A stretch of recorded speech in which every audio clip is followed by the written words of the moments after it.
कर्णेभिः शृणुयाम देवा भद्रं पश्येमाक्षभिर्यजत्राः स्थिरैरङ्गैस्तुष्ट्वा वहितं यदायुः। ॐ सहनाववतु सहनां सह वीर्यं करवावहै तेजस्विनावधीतमस्तु मा विद्विषावहै। ॐ शान्ति शान्ति सुशान्तिर्भवतु सर्वारिष्टं शान्तिर्भवतु।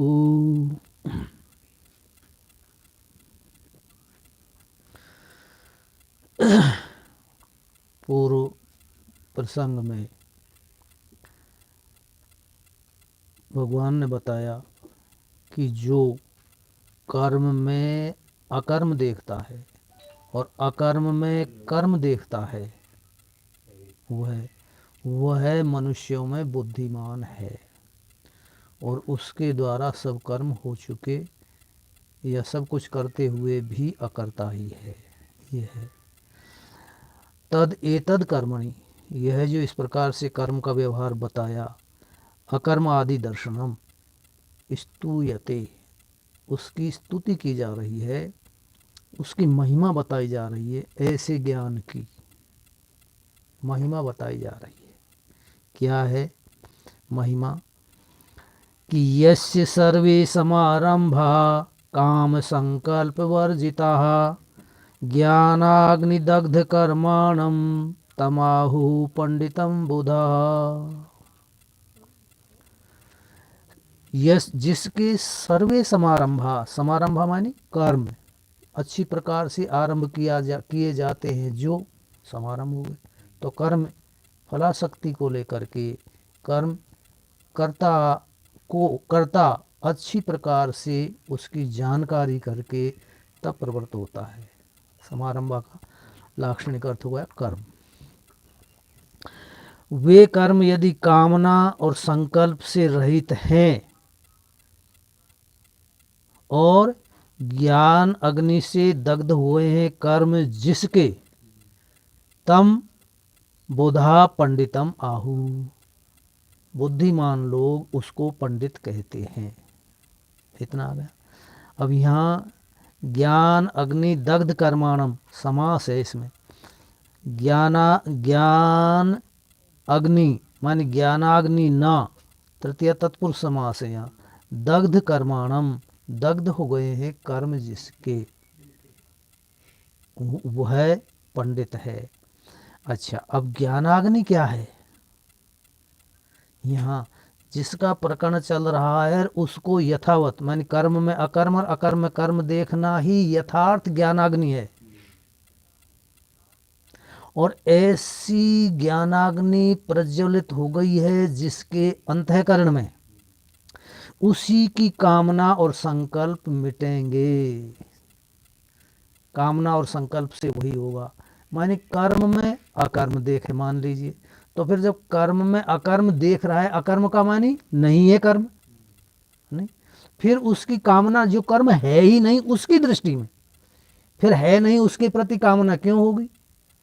और कामना नहीं हो रही तो उसके प्रति संकल्प क्यों होगा? और कामस्य बीजः संकल्पः संकल्पादेव जायते बीजे नष्टे अंकुरेव तस्मिन् नष्टे विनश्यति।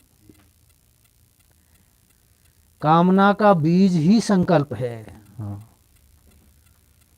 कामना हुई तुरंत ही संकल्प आ जाएगा, और संकल्प हो गया तो फिर क्रिया में प्रवृत्ति होगी। तो जिसने ऐसा जान लिया, बार बार कह रहा हूं, मुख्य विषय है ये, व्यवहार में करते हुए भी सब कुछ, अभी आगे भी कहेंगे, सब कुछ करते हुए भी अकर्ता है।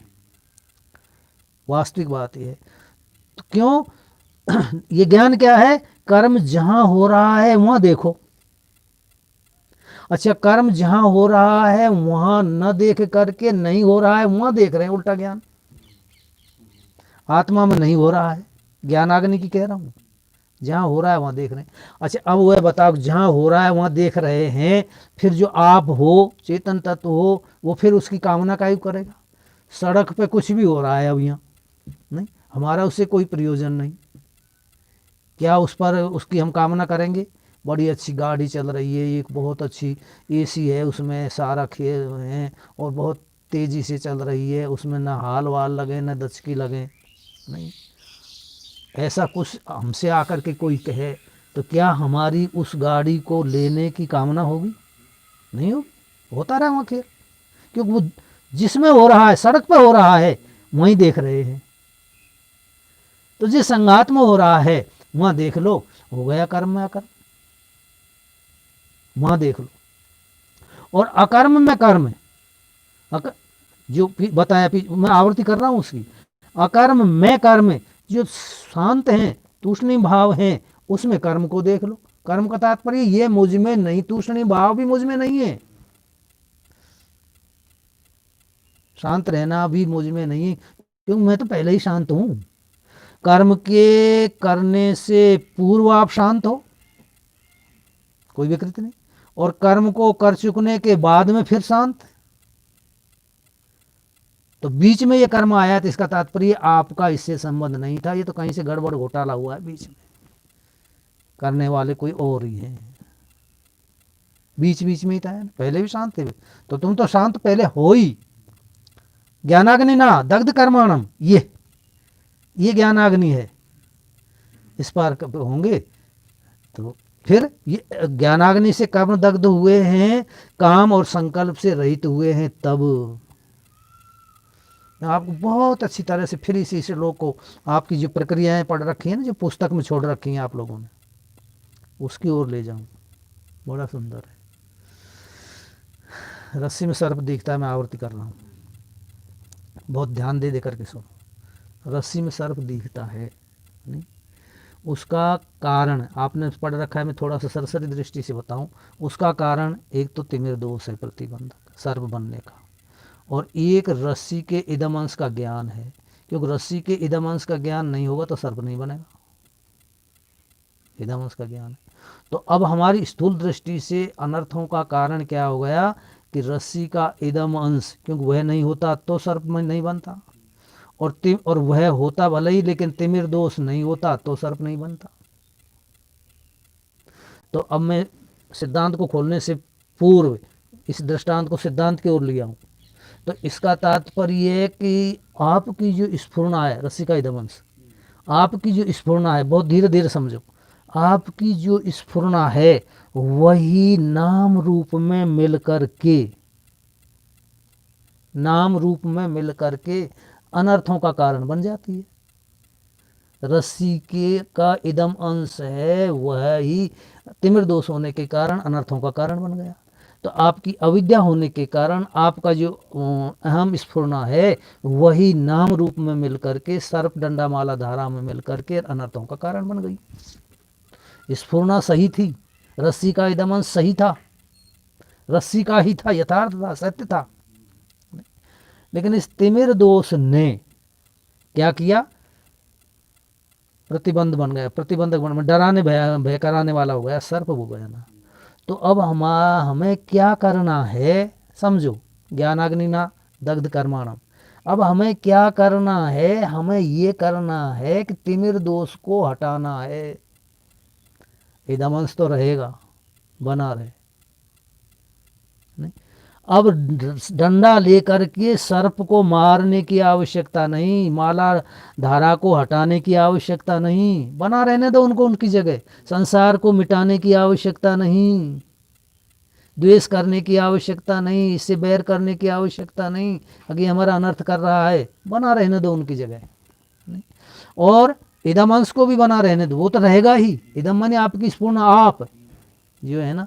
अब हमारा प्रतिबंधक कौन हुआ, हमारा दुश्मन कौन हुआ, तिमिर दोष। ये नहीं होता तो हमें कोई हानि नहीं होती।